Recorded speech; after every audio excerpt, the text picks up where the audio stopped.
Shalom, selamat pagi keluarga-keluargaku yang saya kasihi, keluarga-keluarga yang saya cintai dalam Kristus, yang setiap hari saya ingat dan saya doakan. Terima kasih ya, sudah mulai banyak yang menghubungi saya, 0811 63 7347, itu WA pribadi saya. Kalau Bapak Ibu ingin didoakan oleh saya, ingin dikonseling, tetapi kalau seandainya saya agak terlambat membalas, mohon mengerti ya, karena kadang-kadang sudah full schedule.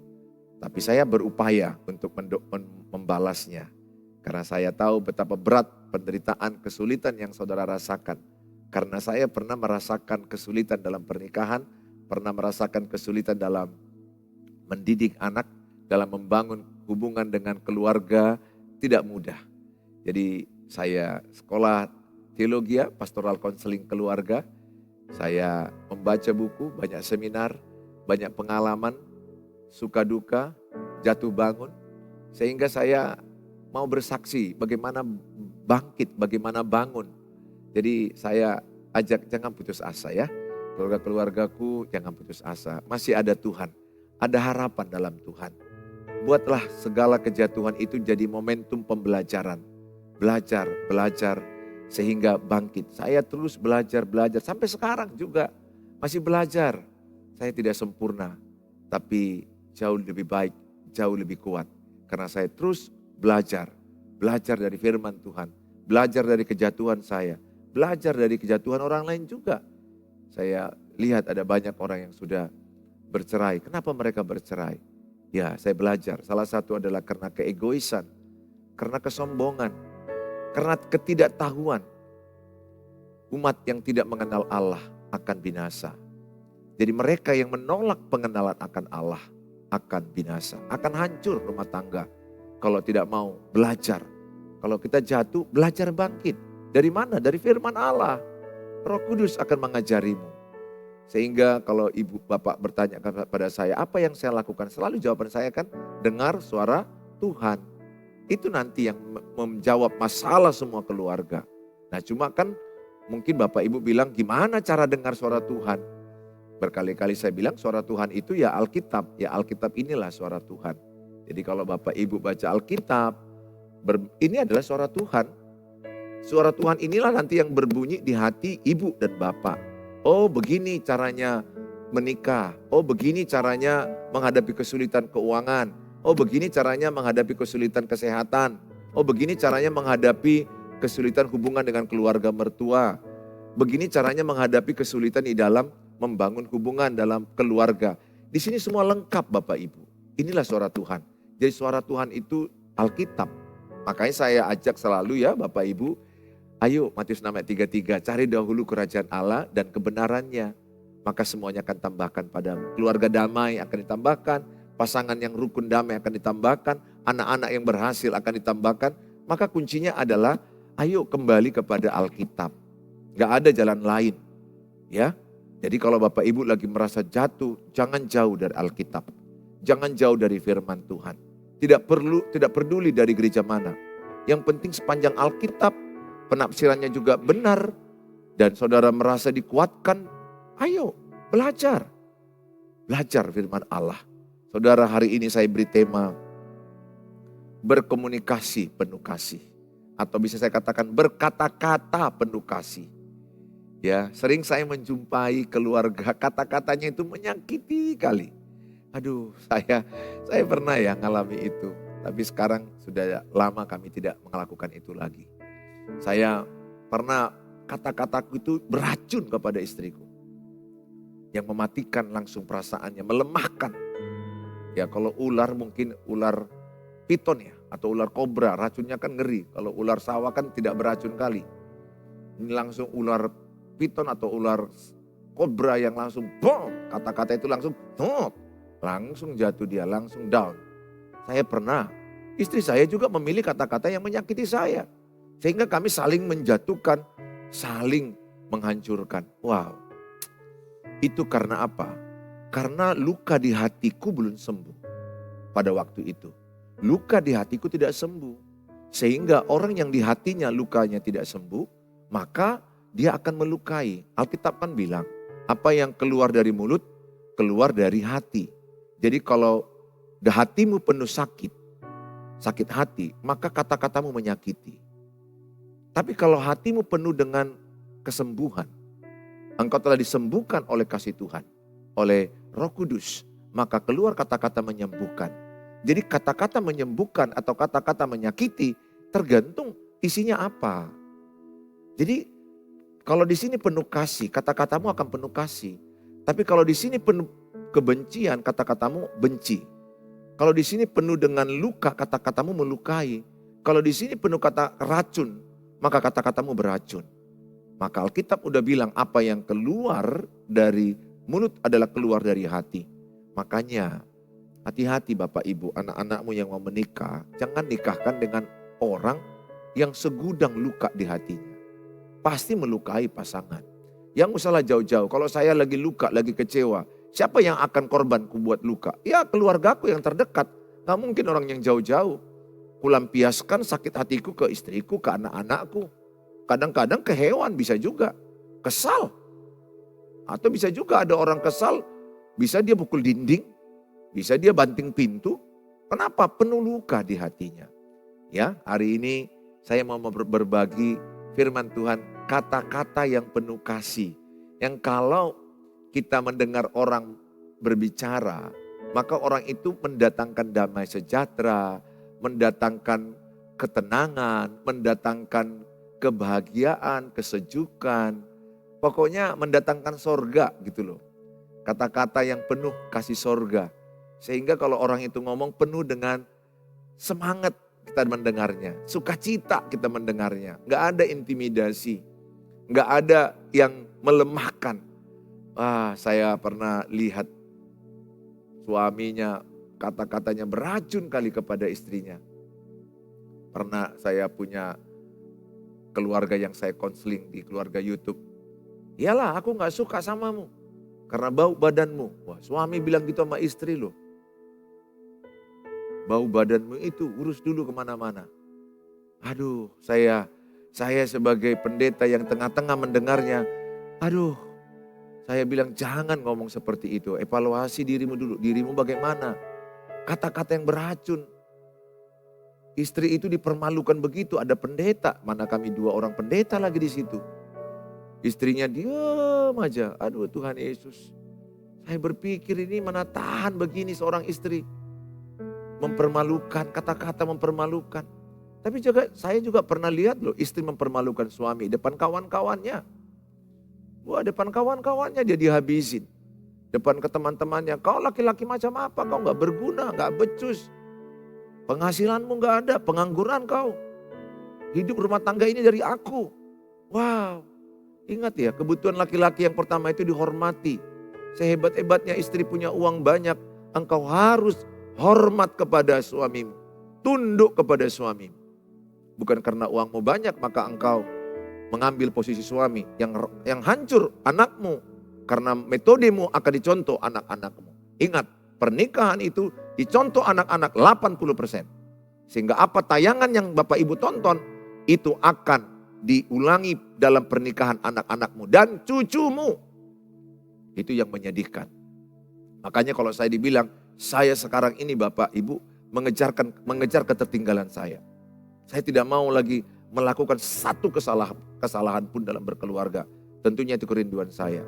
Walaupun dalam faktanya saya tidak sempurna, pasti masih ada kekurangan.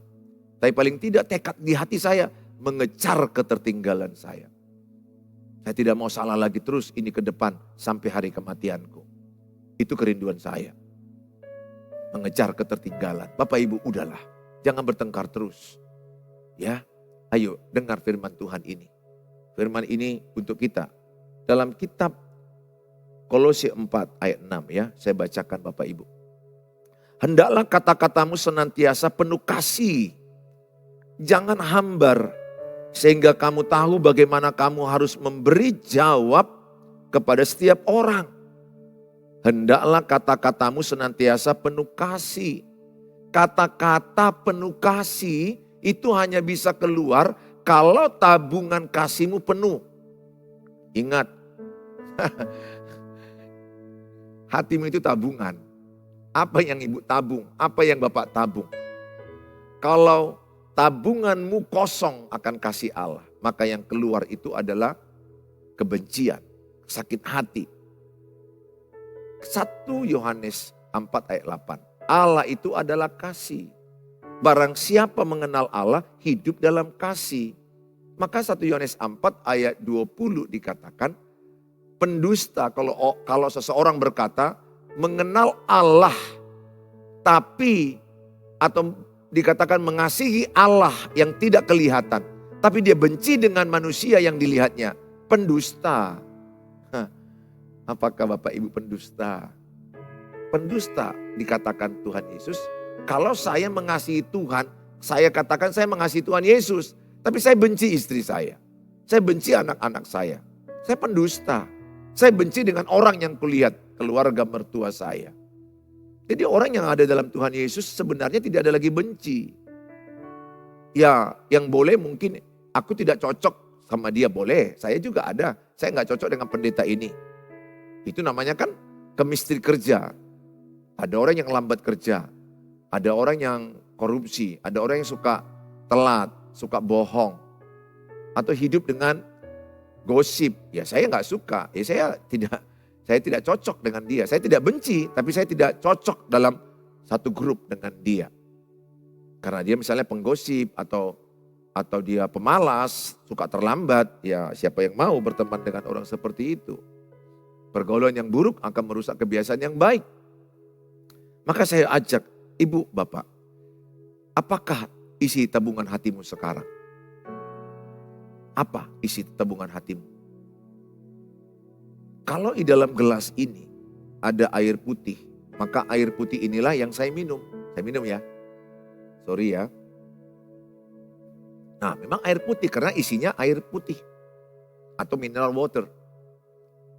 Saudara, kalau dalam tabungan ini, dalamnya ini adalah katakanlah air yang berkarat, air yang penuh dengan unsur-unsur yang salah, ya warnanya sudah kuning, air dari sumur. Makanya ini tabungannya, gelas ini di dalamnya ada air yang tidak benar, air yang kuning, air yang aroma tidak baik. Kalau aku minum, maka yang terminum saya adalah yang tidak baik. Jadi seperti itulah gambaran hati kita. Jadi hati kita seperti ya gelas ini. Apa yang kau isi di dalam gelasmu? Dalam gelas hatimu. Apa yang saudara isi dalam gelas hatimu? Kalau kebencian, maka yang keluar kebencian. Kalau luka, yang keluar adalah melukai. Kalau kecewa, yang keluar mengecewakan. Maka saya selalu doa pagi. Saya selalu belajar cek hati saya. Ujilah saya Tuhan, apakah masih ada kebencian. Bapak Ibu, kita bisa merasakan loh kata-kata orang penuh kasih. Nah, khotbah saya ini Bapak Ibu bisa rasakan apakah kata-kata saya membenci Bapak Ibu. Bisa kalian rasakan. Kata-kata itu bisa dirasakan orang. Kata-kata yang penuh kasih. Kadang-kadang saya juga tegas sama anak saya, jangan pulang malam sekali. Saya tegas sama anak boru saya, putri saya. Hani jangan pulang lama sekali. Kamu harus pulang cepat. Saya agak marah dan agak tegas karena sudah jam 11 malam. Dia anak gadis. Memang latihan musik. Tapi saya tegas dan agak marah. Dia gak sakit hati karena dia tahu papanya mengasihi dia. Jadi bukan berarti kalau mengasihi anak-anak gak boleh suara kuat. Bukan. Boleh saja. Tapi latar belakangnya itu penuh kasih. Kuat kalau diperlukan. Situasi-situasi tertentu yang mengancam jiwa anak-anak, yang mengancam kehidupannya, pasti kita akan katakan dengan intonasi yang agak lebih tinggi. Saya ajak sama-sama, ya, cobalah kata-kata kita itu kata-kata ramah, kata-kata yang penuh kasih mesra. Dalam kitab Efesus bilang begitu, bahwa hendaklah kata-katamu itu dikatakan penuh dengan kasih mesra. Efesus 4 ayat yang ke-32. Kata-kata yang penuh kasih mesra, kata-kata yang ramah sama anak-anak. Jangan lukai hati anak-anak dengan kata-kata yang menyakiti. Kolose 3:21 berkatakan, jangan sakiti hati anakmu supaya jangan tawar hatinya. hai bapak-bapak, hai ibu-ibu. Baca itu Kolose 3:21. Jangan sakiti hati anak. Bapak-bapak di situ bukan maksudnya hanya bapak-bapak ayah, bukan. Orang yang lebih tua. Jangan sakiti hati anak-anakmu. Supaya jangan tawar hatinya. Jadi tawar hatinya mengenal Bapa di sorga, mengenal Tuhan. Kenapa? Karena bapaknya di rumah menyakiti dia. Tunjukkanlah Bapa yang mengasihi. Bapa yang memeluk anak-anaknya. Bapa yang menjadi role model. Bapa yang setia kepada mamanya. Bapa yang melindungi. Bapa yang berkorban. Oleh karena itu saya mengajak semua kita sama-sama. Ayo ayah, bangkit jadi ayah yang role model, jadi teladan, jadi contoh. Supaya anak-anakmu mengenal Bapa di sorga mudah. Karena kita itu gambaran Allah Bapa. Bapa di rumah itu menggambarkan Allah Bapa. Menggambarkan.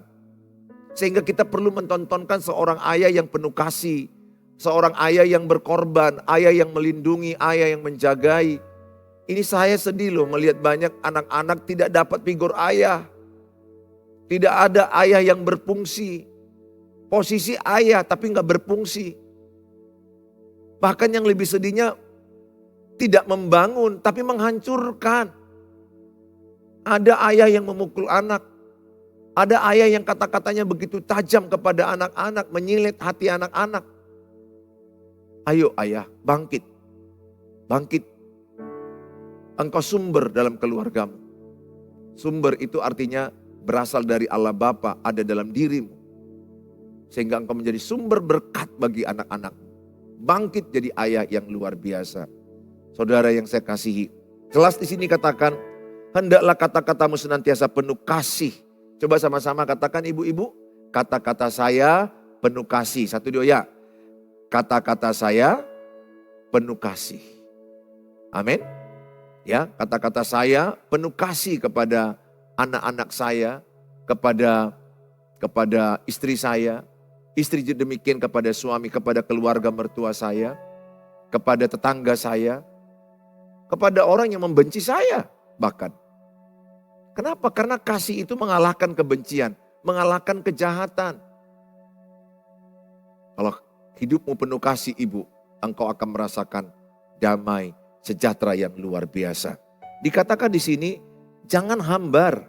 Sehingga kamu tahu bagaimana kamu harus memberi jawab kepada setiap orang. Tahu hambar ya, gak ada rasa. Kosong. Kata-katanya itu tidak bermakna. Bahkan bisa bermakna negatif. Bahkan dikatakan di sini, sehingga kamu tahu bagaimana kamu harus memberi jawab. Saya sudah khotbahkan berkali-kali, sebelum marah berdoa dulu. Kita ini kan sebelum makan berdoa, sebelum tidur berdoa. Ya itu bagus, kerjakan lebih mudah. Tapi kita kadang lupa. Menurut aku, sebelum marah itu harus lebih berdoa lagi. Harus lebih berdoa lagi sebelum marah. Kenapa? Karena marah itu kata Alkitab, pintu jalannya iblis masuk. Makanya saat pasanganmu marah-marah, jangan dengar semua kata-katanya. Kemungkinan besar banyak yang salah kata-kata dia. Kenapa? Karena dia berkata-kata bukan dengan kasih. Berkata-kata dengan marah. Saya pernah bilang sama istri saya dengan marah waktu lagi titik terendah pernikahan kami. Kalau begini kita pisah aja. Istriku juga bilang, iya kita pisah. Kami saling saut-sautan minta pisah. Wow, saya menyesal sekali. Saya menyesal sekali. Saya sudah jumpai orang yang cerai. Mereka bilang, iya Pak Pendeta. Sebelum kami cerai, sudah sering bilang, aku nyesal menikah sama kau. Lebih bagus kita pisah. Kok bisa kau pula pasanganku? Kok bisa kau pula istriku? Wow. Sehingga lama-lama 5 tahun kemudian cerai. 10 tahun kemudian cerai. Karena apa yang kau perkatakan itu yang kau tabur. Dan itu yang kau tuai. Kalau kau perkatakan cerai, maka cerai. Kalau kau perkatakan kami tetap kuat, kami tetap bersama. Suamiku akan kembali dari perselingkuhannya. Istriku akan kembali dari perselingkuhannya. Kami akan bersama. Kami akan rukun kembali. Kami akan hidup bersama kembali. Amsal 18 ayat 21. Hidup dan mati dikuasai lidah. Siapa suka menggemakannya akan makan buahnya. Sehingga kata-katamu itu kuat. Kata-kata mau memperkatakan kebaikan. Keluarga kami rukun damai. Ayo coba sama-sama katakan ibu bapak. Keluargaku rukun damai. Keluargaku harmonis. Keluargaku romantis. Pasanganku bersama-sama dengan aku. Baik suka dan duka, baik ketawa maupun menangis. Karena itulah indahnya pernikahan itu kan begitu ya. Saat nangis sama, saat ketawa sama, susah sama, diberkati bersama-sama. Itu enaknya berkeluarga. Bukan hanya indahnya ketika banyak uang, tapi romantis loh. Jadikan hidup ini romantis, seperti lagu itu kan. Jadikan hidup ini romantis. Wow, walaupun gak ada uang bisa romantis, tetap kasih sayang. Ada orang banyak uang tapi gak romantis. Kayak mana romantis punya selingkuhan. Kayak mana romantis kalau pikirannya bukan kepada pasangannya, pikirannya kepada orang lain. Kacau. Makanya saya bilang semalam di khotbah, kalau seseorang lagi sedang berselingkuh, itu membuat keluarganya, pasangan yang dikhianati sama anak-anaknya, seperti masuk dalam strum. Strum itu artinya dia kejang-kejang, sakit, menyakiti anak-anak, menyakiti pasangan. Don't do it. Jangan lakukan itu ya Bapak Ibu. Kalau saudara pernah melakukannya, udahlah, bertobat. Tuhan mengampuni dosa masa lalu. Tidak ada dosa yang tidak diampuni Tuhan ya. Tuhan mengampuni, lihatlah wajah anak-anakmu, pasanganmu, masa depanmu. Bahkan lihat dengan iman wajah cucumu. Saya ini Bapak Ibu belum punya cucu, cuma tahun depan anakku mau menikah. Datang ya. Mungkin saudara dari Amerika, Malaysia, kan keluargaku. Ya, dari berbagai provinsi, berbagai kabupaten, datanglah. Paling tidak di WA saya, ucapkan selamat atau di sosial media. Ya, saya belum punya cucu, tapi saya tahu Bapak Ibu. Saya sudah membayangkan cucu saya itu ada. Kan membayangkan bagus. Saya membayangkan, jadi saya membayangkan dia itu supaya dia kelak punya opung doli atau kakek yang opah, yang menjadi model, teladan bagi dia. Jadi semangat hidupku ini bukan hanya lihat anakku sekarang, cucuku pun kupersiapkan sebelum dia lahir. Sehingga ada kebanggaan anak-anak. Kebanggaan anak-anak apa? Ayah ibunya, kakek neneknya. Kebanggaan ayah ibu, kakek nenek apa? Anak-anaknya, cucunya saling membanggakan. Kalau kalian bercerai, bagaimana bangga anak-anak? Anakmu sedih, susah, malu, dibully. Tapi sudah, kalaupun sudah terjadi dan pasanganmu pergi dengan yang lain, jangan tertuduh. Tuhan sanggup memulihkan. Mulailah dengan apa yang ada. Ya, jujur anak-anakmu terluka, tapi Yesus sanggup memulihkannya. Yesus sanggup memberikan dia pasangan yang baik ke depan.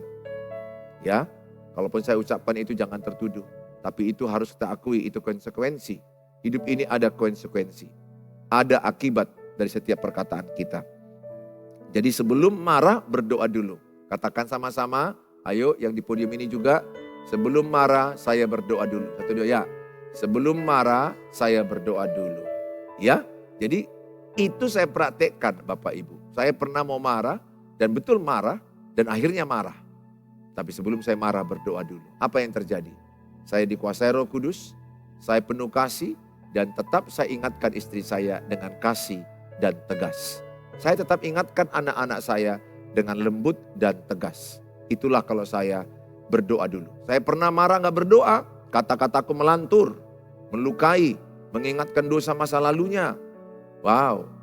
Mengingatkan kesalahan anak-anakku masa lalu. Kau memang anak bodoh, anak gak tahu apa-apa. Semua yang kau pegang salah. Kau tidak berhasil. Wah, racun yang keluar.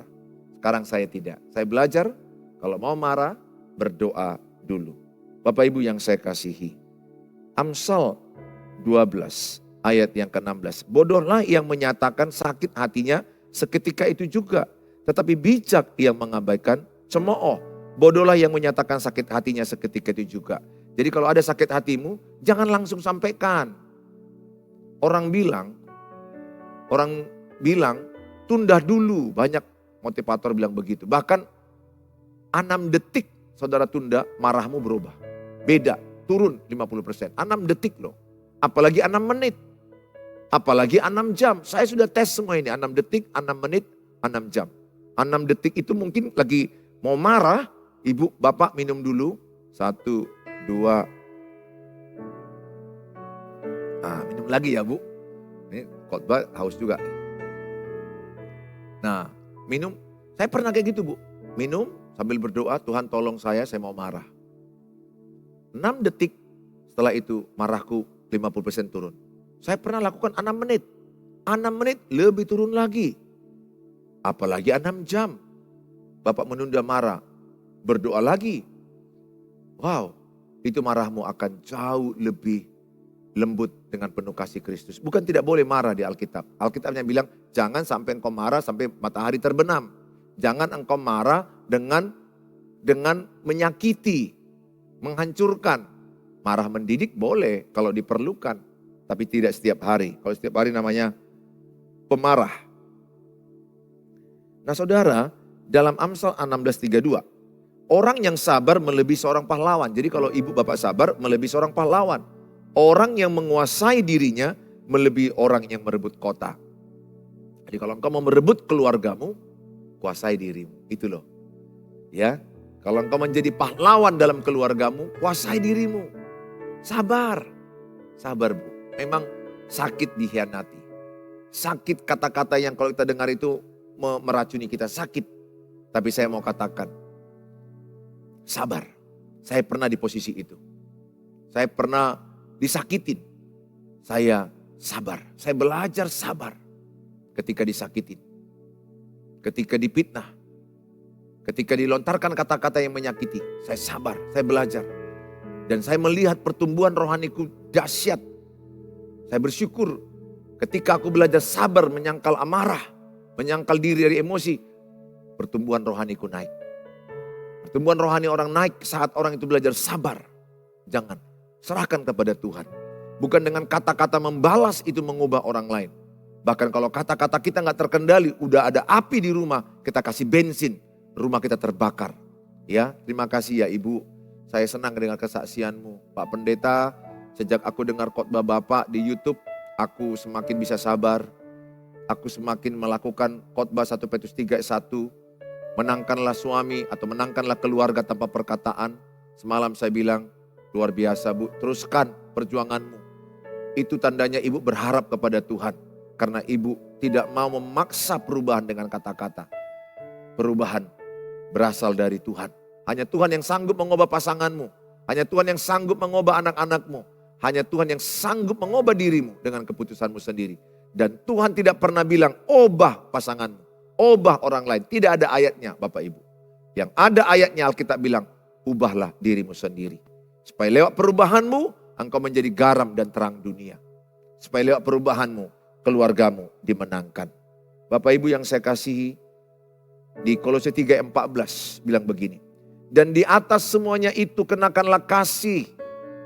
Kenakan, pakai kasih sebagai pengikat. Jadi kasih itu sebagai pengikat yang mempersatukan dan menyempurnakan. Jadi kalau dalam keluargamu, di dalam hatimu penuh kasih, dalam pernikahanmu penuh kasih, dimulai dari diri sendiri ya Bu. Nah ini ibu-ibu yang paling saya ucapkan karena ibu-ibu yang paling banyak follow saya. Sebagian kaum bapak.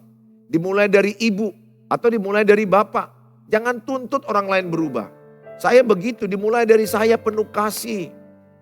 Maka kalau keluargamu penuh kasih, keluargamu itu akan kuat dalam ikatan. Akan bersatu. Kalau keluarga yang penuh kasih Kristus tidak mungkin bubar. Kalau kasih Kristus memenuhi saudara, engkau akan bisa sabar. Dan kasih Kristus itu menyempurnakan. Tidak ada suami yang sempurna, tidak ada istri yang sempurna. Tidak ada pernikahan yang sempurna, tidak ada mertua yang sempurna. Apalagi Eda, tidak ada Eda yang sempurna. Amin Eda? Yang bereda kan gak gampang. Tapi kalau ada kasih Kristus, bereda akan penuh kasih mesra. Penuh dengan keromantisan, penuh dengan hal yang baik. Kalau ada kasih Kristus, mertua menantu akan rukun damai. Kasih Kristus, katakan sama-sama, dimulai dari saya. Ya, dimulai dari siapa Bapak Ibu? Dimulai dari saya. Jangan tuntut pasanganmu. Maka 1 Korintus 13 ayat 4 sampai 7 dikatakan, Orang yang punya kasih ciri-cirinya apa? Sabar. Kalau saya punya kasih, saya akan sabar. Yang kedua, murah hati. Yang ketiga dikatakan tidak cemburu. Yang keempat dikatakan tidak memegahkan diri dan tidak sombong. Ia tidak melakukan yang tidak sopan dan tidak mencari keuntungan diri sendiri. Ia tidak pemarah. Jadi orang yang punya kasih Yesus tidak pemarah dan tidak menyimpan kesalahan orang lain. Jadi kalau saya punya kasih Yesus, di tabunganku ini, di gelas hatiku, ini gelas hatiku, tidak ada menyimpan kesalahan orang lain. Saya ingat kesalahannya, tapi saya tidak menyimpan. Karena gak mungkin kita lupa kesalahan orang. Pasti ingat dong kesalahan orang, tapi kita gak benci lagi. Kita ingat ketika disakiti, dikhianati, digosip, dipitnah, apalagi dipukul fisik, pasti ingat. Ya, dengar suami-suami, kalau kau pukul istrimu, kau akan ingat istrimu seumur hidupnya. Tapi kalau dia dalam Kristus, dia bisa tidak sakit hati lagi. Tabungan hatimu apa? Saya berdoa tabungan hatimu bukan kebencian, tapi kasih Tuhan. Jangan ada tabungan menyimpan kesalahan orang lain. Saya sudah jumpai orang yang kepahitan.